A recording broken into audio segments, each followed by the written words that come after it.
تمام انبیاء کرام کے کمالات کا، محاسن کا، محامد کا،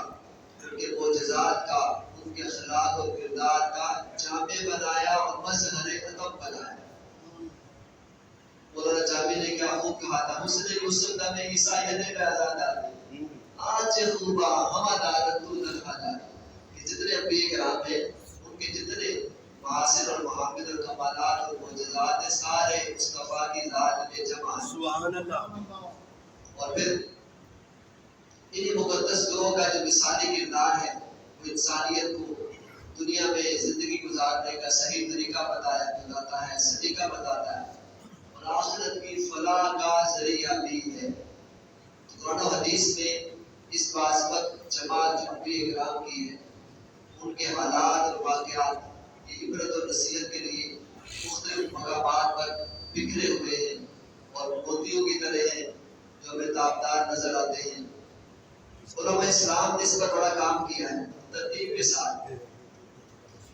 لوگوں کو انبیاء کرام کے حالات سے آگاہ کیا ہے، ان کے تذکرے کیے ہیں جا بجا اور بہت ساری کتابیں لکھی ہیں۔ اس میں علامہ ابن کثیر کی جو کتاب ہے البدایہ و النہایہ، جو مطالعہ کرنا چاہیں ان کے لیے میں کوٹ کر رہا ہوں۔ اسی طرح علامہ ابن خلدون کی کتاب ہے تاریخ انبیاء، اسی طرح علامہ عبد الوہاب نجار کی کتاب ہے قصص القرآن،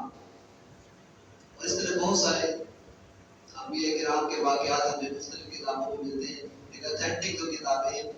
وہ میں آپ کو بتا رہا ہوں، یہ مستند ہے اور میں نے کوشش کی ہے ادنا سی یہ جو صحیح روایات کی روشنی میں جو انبیاء کرام کے حالات اور واقعات ہیں وہ آپ کے گوش گزار کروں۔ لہٰذا آج ہم سب سے پہلے حضرت آدم علیہ السلام اور حوا علیہ السلام کا تذکرہ کرتے ہیں قرآن پاک کی روشنی۔ سورۃ جو بقرہ ہے اس کا مطالعہ بھی ہو جائے گا اور اس میں جو آپ واقعہ سنیں گے اس سے ایمان تازہ ہوگا اور اس سے بہت ساری چیزیں ہمارے عمل کے لیے ان کا بھی ہمیں پتہ چلے گا اور معلومات میں بھی اضافہ ہوگا۔ قرآن پاک نے ارشاد فرمایا وَإِذْ قَالَ رَبُّكَ لِلْمَلَائِكَةِ إِنِّي جَاعِلٌ فِي الْأَرْضِ خَلِيفَةً، اور جب فرمایا تمہارے رب نے فرشتوں سے کہ میں مقرر کرنے والا ہوں زمین میں ایک نائب، ایک خلیفہ بنانے والا، قالوا أَتَجْعَلُ فِيهَا مَن يُفْسِدُ فِيهَا، کہ ہمارے تعالیٰ تو ایسا بنائے گا انسان دنیا میں جو فساد انگیزی کرے گا اور خون بہائے گا، وَنَحْنُ نُسَبِّحُ بِحَمْدِكَ، جبکہ ہم تیری تسبیح بیان کرتے رہتے ہیں، تیری پاکی بیان کرتے ہیں، وَنُقَدِّسُ لَكَ، تقدیس پاکی بیان کرتے ہیں، ہم نسبح بیان کرتے ہیں۔ قَالَ إِنِّي أَعْلَمُ مَا لَا تَعْلَمُونَ، اس پر اللہ تعالیٰ نے ارشاد فرمایا کہ فرشتوں جو میں جانتا ہوں تم نہیں جانتے۔ حضرت سیدنا آدم علیہ السلام کی سب سے پہلے اللہ تعالیٰ نے تخلیق فرمائی، جن کو صفی اللہ قرار دیا، ابو البشر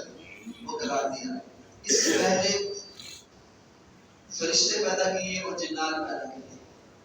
دو مخلوق پہلے سے موجود تھی۔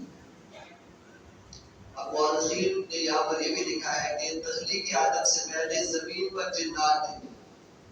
ان کا راج تھا، وہ فساد کرتے تھے، لڑتے رہتے تھے آپس میں۔ اللہ تعالیٰ نے فرشتوں کی جماعت کو زمین پر حکم دیا جانے کا۔ ان فرشتوں نے جنات کی سرگوبی کی، جو لڑائی جھگڑا کرتے تھے، تو ان کو پہاڑوں اور غاروں میں دھکیل دیا۔ اس طرح اب ان کی آواز کا پہاڑ اور غاریں بن گئی۔ ابلیس بھی ان میں سے تھا، جو کہ جنات میں سے تھا، لیکن یہ عبادت گزار تھا، تو یہ فرشتوں کے ساتھ یہ رہنے لگا۔ اور پھر ہوا یہ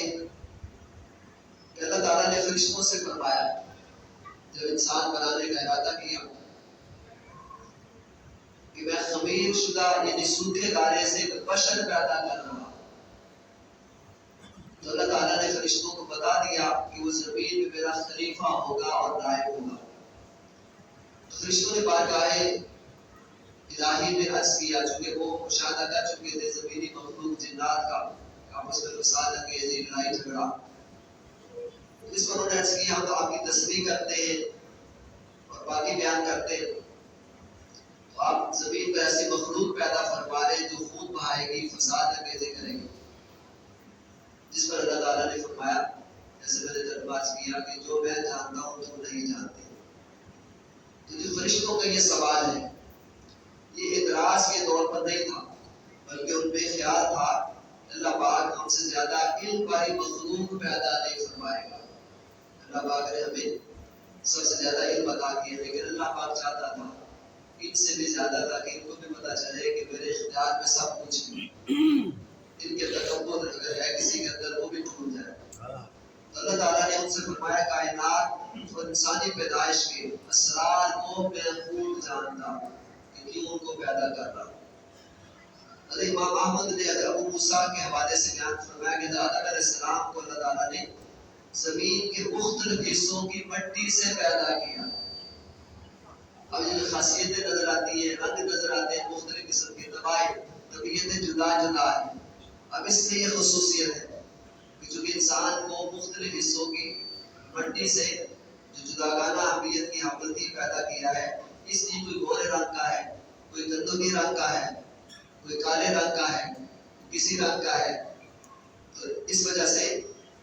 ان میں وہ خصوصیات بھی پیدا ہو گئی اور ان مٹی میں جو تاثیر تھی وہ بھی پیدا ہو گئی کہ مزاج میں کسی کی گرمی ہے، ٹھنڈے